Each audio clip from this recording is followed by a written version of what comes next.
Hello everyone, स्वागत है आप सभी को हमारे इस यूट्यूब चैनल के एन जी क्लासेस में। तो दोस्तों, आज की इस वीडियो में हम लोग बात करने वाले हैं फंडामेंटल राइट से, जो कि हमारा आर्टिकल 12 से लेकर 35 तक और भाग 3 में इसका जो है उल्लेख किया गया है। इससे कि पहले कि हम बता दें कि ये पार्लियामेंट का जो पूरा फुल जो वीडियो है पार्ट 11 तक कंप्लीट कर चुके हैं। अगर आप लोग नहीं देखे हैं तो प्ले लिस्ट में जाकर उसको देख सकते हैं। बहुत ही अच्छी तरह से जो है उसको एक्सप्लेन किए हैं और मैं उससे अच्छी तरह से कोशिश करूँगा इसमें जो है एक्सप्लेन करें, और धीरे धीरे जो है एक तरह से वो आ जाएगी कंडीशन में। चलिए हम लोग शुरू करते हैं कि मूल अधिकार के बारे में। तो मूल अधिकार के जो है प्रावधान जो है कहाँ से लिया गया है? अमेरिका से लिया गया है। मूल अधिकार को जो है न्यायपालिका द्वारा जो है लागू करवा सकते हैं। ठीक है, बात करते हैं भारत का, जो इसे मैग्ना कार्टा कहा जाता है। मैग्ना कार्टा क्या होता है कि बहुत सारी इसमें क्या है अधिकार हैं। संविधान द्वारा जो है इसको जो है एक तरह से जो गारंटी और सुरक्षा जो है प्रदान किया गया है। ठीक है, अगर हम बात करते हैं मूल अधिकार क्या है, तो यह जो है चहुमुखी विकास के लिए जो है अनिवार्य है। चहुमुखी विकास के लिए अनिवार्य है, जैसे कि हम बात करते हैं भौतिक, बौद्धिक, नैतिक और आध्यात्मिक। कठोर नियम से यह क्या करता है? सुरक्षा प्रदान करता है। हनन होने पर जो है सुप्रीम कोर्ट जाने का प्रावधान है। हालांकि हाई कोर्ट भी जाने का प्रावधान है। हाई कोर्ट जाने का प्रावधान जो है आपको अनुच्छेद 226 के तहत, और सुप्रीम कोर्ट जाने का जो प्रावधान है अनुच्छेद 32 के तहत है। ठीक है, बात करते हैं कि तानाशाही कानून से जो है मूल अधिकार जो है सुरक्षा प्रदान करता है। ठीक, अब हम बात करते हैं कि मूल अधिकार की जो है विशेषताएं। मूल अधिकार की जो है विशेषताएं में हम बात करते हैं कि यह जो है अधिकार देता है। अधिकार देना यानी कि जो है भारतीयों को भी देता है अधिकार और गैर भारतीयों को भी देता है। भारतीयों को कौन कौन सी अनुच्छेद के अंतर्गत दिया गया है? ऐसे 12 से 35 तक तो मूल अधिकार हैं, लेकिन कुछ इंपॉर्टेंट जैसे कि हम देख लेते हैं। अनुच्छेद 15, 16, 18, 19, 29 और 30। ये हमने पीछे की वीडियो में बता चुके हैं कि ये जो 80 है, 80 इजकल टू आपको ये समझना है कि ये अनुच्छेद है। आर्टिकल का हमने शॉर्ट कोड में जो है इसको डाल रखे हैं 80। तो इससे आपको घबराना नहीं है। और दूसरी नंबर बात है कि आपको जो एग्ज़ाम में जब या फिर आंसर राइटिंग प्रैक्टिस जब करते हैं तो आपको 80 नहीं लिखना है, आपको वहाँ पर अनुच्छेद ही लिखना पड़ेगा। ठीक है, तो इस चीज़ को आप ध्यान दीजिए। बहुत सारे ऐसा वर्ड है जो कि हम कोड में डाल रखे, वहाँ पर हम आपको क्लियरिटी कर देंगे कि हाँ इसका मतलब ये हुआ। आगे बात करते हैं कि सीमित है। मूल अधिकार की विशेषता में बात करते हैं तो यह सीमित है। राज्य के द्वारा जो रोका जा सकता है, लेकिन कंडीशन कैसा होना चाहिए? और सही कारण से हो, तभी जो है रोका जा सकता है। राज्य के साथ साथ जो है निजी व्यक्ति के खिलाफ भी उपलब्ध है। ठीक, बात करते हैं यह नकारात्मक है। राज्य द्वारा जो है रोका जाना कुछ करने पर, अगर राज्य कुछ करता है तो उसको जो रोक सकता है, यह नकारात्मक का सकारात्मक भी है। जैसे कि राज्यों को जो कुछ करने का जो है अधिकार दिया गया है, जैसे कि अनुच्छेद 15 के सब क्लोज 4 में बताया गया है। जब हम पढ़ेंगे आगे आर्टिकल 15 वगैरह तो उसमें आपको मिल जाएगा कि राज्यों को जो कुछ करने का जो है अधिकार भी दिया गया है, और राज्य कुछ गलत करता है उसको भी रोका भी जा सकता है। इसी के आधार पर सकारात्मक और नकारात्मक का जो है हम लोग विवेचना करते हैं। ठीक है, अगर हम बात करते हैं न्यायालय जाने का अधिकार है, इसमें न्यायालय जाने का अधिकार है। जैसे कि हम बात करते हैं हाई कोर्ट जाने का अधिकार है। HC मतलब हाई कोर्ट और SC मतलब सुप्रीम कोर्ट। अगर हम एक फुल स्टॉप दे दें तो इसका मतलब ये हो जाएगा अनुसूचित जाति। ठीक है, और ST कर दें तो समझ जाएंगे। तो इसका यहाँ पर हम क्लियरिटी कर दी कि HC हाई कोर्ट और SC सुप्रीम कोर्ट, AT बता दिए हैं और सारी चीज़ें। तो न्यायालय जाने का अधिकार है। हाई कोर्ट में बात करते हैं तो 226 के तहत, और सुप्रीम कोर्ट जाने का अधिकार है अनुच्छेद 32 के तहत। अस्थाई नहीं है। मूल अधिकार की हम विशेषता की हम बात करते हैं तो यह जो है अस्थाई नहीं। इसमें क्या होता है कि संसद के द्वारा जो कटौती या कमी किया जा सकता है, वो भी क्या करते हैं? संशोधन के द्वारा। संशोधन के द्वारा कैसे?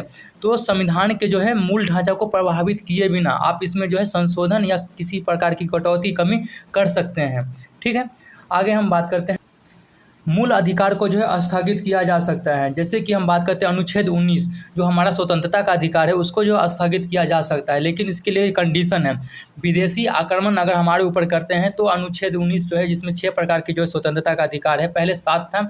आप हमें कमेंट करके बता सकते हैं कौन सा ऐसा जो अधिकार था जिसको जो है मूल अधिकार से हटाकर जो है, और एक तरह से हम बात करते हैं कानूनी अधिकार बना दिया गया है। ठीक है, तो बात करते हैं कि स्थगित किया जा सकता है अनुच्छेद 19 को विदेशी आक्रमण पर, नहीं कि सैनिक विद्रोह पर। अब हम बात करते हैं सेना हो गए, पुलिस हो गए, गुप्तचर हो गए, इन सभी के ऊपर जो है मूल अधिकार FR equal to fundamental right. ठीक है, समझ गया?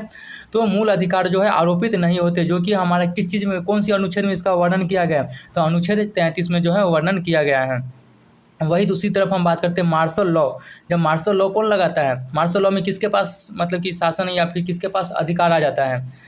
तो उसमें एक तरह से जो है पढ़ेंगे आगे पढ़ेंगे अनुच्छेद 34 में। तो मार्शल लॉ में भी बात करते हैं मूल अधिकार पर जो है प्रतिबंध जो है लगाया जा सकता है, जो कि अनुच्छेद 34 में जो है उल्लेख किया गया है।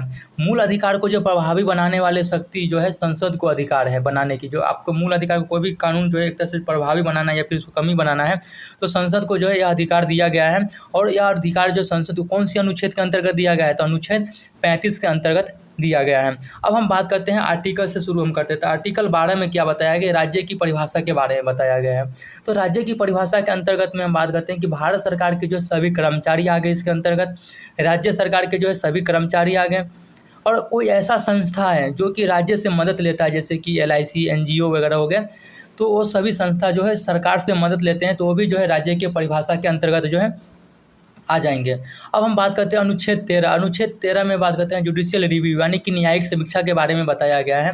तो इसमें क्या होता है कि मूल अधिकार के छीनने वाला अगर कोई कानून बनाते हैं तो वह कानून एक तरह से क्या हो जाएगा, शून्य हो जाएगा। उस कानून को जो है सुप्रीम कोर्ट के द्वारा जो है जाँच का जो है प्रावधान है। ठीक है, अब हम बात करते हैं अनुच्छेद 14। अनुच्छेद 14 में क्या बताया गया है कि समता का अधिकार। समता के अधिकार में जो है हमें 2 प्रकार के समता का अधिकार देखने के लिए मिलता है, विधि के समक्ष समता और विधियों का जो है समान संरक्षण। विधि के जो है समक्ष समता की हम बात करते हैं तो किसी भी व्यक्ति के पास जो है विशेष अधिकार नहीं है। ठीक है, किसी प्रकार के पास जो है किसी भी व्यक्ति की जो है उसके पास जो किसी भी प्रकार के जो है विशेष अधिकार नहीं है। दूसरी तरफ हम बात करते हैं तो यह जो है नकारात्मक है। विधि के समक्ष समता, भेदभाव नहीं किया जाना, किसके आधार पर, जैसे धर्म के आधार पर भेदभाव किसी के साथ हम नहीं कर सकते हैं, पैसे के आधार पर जो है भेदभाव नहीं कर सकते हैं, जाति के आधार पर भी हम भेदभाव नहीं कर सकते हैं। कानून की नज़र में जो है एक जैसा व्यवहार होगा। हालांकि कानून की नज़र में एक जैसा व्यवहार होगा, लेकिन जब बच्चे और एडल्ट और बच्चे अगर दोनों क्राइम करते हैं तो उनको जो एक तरह से जो है कंडीशन जो है चेंज हो जाता है। इसीलिए हम यहाँ पर जो है नकारात्मक शब्द का उल्लेख किए हैं। अब हम बात करते हैं कानून के नज़र में जो एक जैसा व्यवहार होता है। कोई भी व्यक्ति जो है विधि के ऊपर जो है नहीं है, सभी व्यक्ति एक तरह से विधि के जो है अंडर में, उसके ऊपर आप नहीं जा सकते हैं। ब्रिटिश मूल का प्रावधान है। सबसे इम्पोर्टेंट यह है कि ये जो विधि के समक्ष समता का अधिकार जो है एक तरह से हम बात करते हैं कहाँ से लिया गया है, तो ब्रिटिश मूल का जो है प्रावधान है। अब हम बात करते हैं दूसरा, जैसे कि हमने विधियों का समान संरक्षण देख लिया, विधियों का जो है समक्ष समता का अधिकार और विधियों का जो है समान संरक्षण। तो देख लो, फिर से कन्फर्म कर देते हैं, समझ नहीं आया हो तो देखिए समता का अधिकार हो गया। समता के अधिकार में 2 प्रकार का अधिकार देखने के लिए मिलता है, विधि के समक्ष समता और विधियों का जो है समान संरक्षण। तो हमने विधि के समक्ष समता के बारे में पढ़ लिए। अब हम बात करते हैं विधियों का जो है समान संरक्षण। विधियों का जो समान संरक्षण जो है यह जो है अमेरिका से लिया गया है। ठीक, अब हम बात करते हैं तो इसके अंतर्गत क्या उल्लेख किया गया है कि समान परिस्थिति के आधार पर जो है एक जैसा व्यवहार होगा। ये नहीं कि अगर उसने वो क्राइम किया तो उसके लिए जो अलग कानून होगा, वो सेम कंडीशन में कानून क्राइम किया है तो इसके लिए अलग ही दंड का प्रावधान है और इसके लिए जो है अलग दंड का प्रावधान है। ऐसा नहीं हो सकता है। समान परिस्थिति के आधार पर जो समान व्यवहार हो जाएगा, बिना भेदभाव के जो है समान के साथ समान व्यवहार किया जाएगा। ऐसा नहीं कि वो धनी है तो उसको कम सज़ा दिया जाएगा और ये गरीब है तो इसको ज़्यादा सज़ा दिया जाएगा, ऐसा नहीं है। यह जो है सकारात्मक है, सभी के लिए जो है एक तरह से जो है इक्वल है, कोई भेदभाव इसमें नहीं किया जाएगा। ठीक है, ये थोड़ा आपको सारे जो है पीटी और मेंस दोनों के लिए इंपॉर्टेंट है, इस चीज़ को आपको ध्यान में लेकर चलना पड़ेगा, बहुत ही यूजफुल है, आप इसको नोट्स बनाते चलिए। अब हम बात करते हैं कि उच्चतम न्यायालय द्वारा कहा गया है कि जहां समान और असमान के बीच अलग अलग व्यवहार होता है वहां पर क्या होता है कि अनुच्छेद 14 जो है लागू नहीं होता है। वहां पर क्या होता है कि अनुच्छेद 14 लागू नहीं होता है। ये पूछा हुआ है क्वेश्चन, ध्यान दीजिएगा। विधि का शासन की हम बात करते हैं तो विधि का शासन कैसे आया, तो विधि का शासन के बारे में हम बात करते हैं। यह जो है ब्रिटिश न्यायवादी A.V. डाइसी के द्वारा जो है दिया गया था और सुप्रीम कोर्ट के द्वारा बताया गया कि यह जो विधि का शासन जो है संविधान का जो एक तरह से क्या है मूलभूत तत्व है। ठीक है, बात करते हैं व्यक्ति के जो है कानून का जो है कानून के आधार पर जो है व्यक्ति को जो इसमें जो है दंड दिया जाएगा। समझ गए, कानून के नज़र में जो है एक जैसा व्यवहार होगा। और इसमें विधि के शासन में ये भी बताया गया है कि जो संविधान जो है व्यक्तिगत अधिकारों का जो है परिणाम होना चाहिए, जो कि भारत में लागू नहीं है। क्या ये भारत में लागू नहीं है? जो संविधान जो है व्यक्तिगत अधिकारों का जो है परिणाम होना चाहिए, यह भारत में लागू नहीं है। तो दोस्तों आज की वीडियो को हम यहीं पर विराम देते हैं और ये लेक्चर 1 कंप्लीट हुआ, यानी पार्ट 1 कंप्लीट हुआ। फिर हम लोग मिलेंगे नेक्स्ट वीडियो में जो कि हमारा पार्ट 2 होगा। तब तक के लिए हम यहीं पर वीडियो की विराम देते हैं और फिर हम मिलते हैं नेक्स्ट वीडियो में। तब तक के लिए धन्यवाद, थैंक यू। और वीडियो पसंद आए तो आपको ज़रूर से सब्सक्राइब करना है, दोस्तों के पास शेयर कीजिए, लाइक कीजिए, और कुछ कमियां हैं तो इसमें आप कमेंट करके हमें बता सकते हैं, जिससे हम सुधार कर सकते हैं, या फिर इसमें कुछ रेक्टिफाई करना हो तो हम कर सकते हैं। प्लीज़ हमें आप इस चीज़ को, अगर आपको लग रहा है कि हाँ इसमें कुछ और सुधार करने की बात है, तो आप हमें बेहिचक इन्फॉर्मेशन दे सकते हैं, कमेंट करके बता सकते हैं। हम सभी कमेंट का जो है जवाब देने के लिए आभारी हूँ। ठीक है, तो मिलते हैं नेक्स्ट वीडियो में, तब तक के लिए बाय बाय।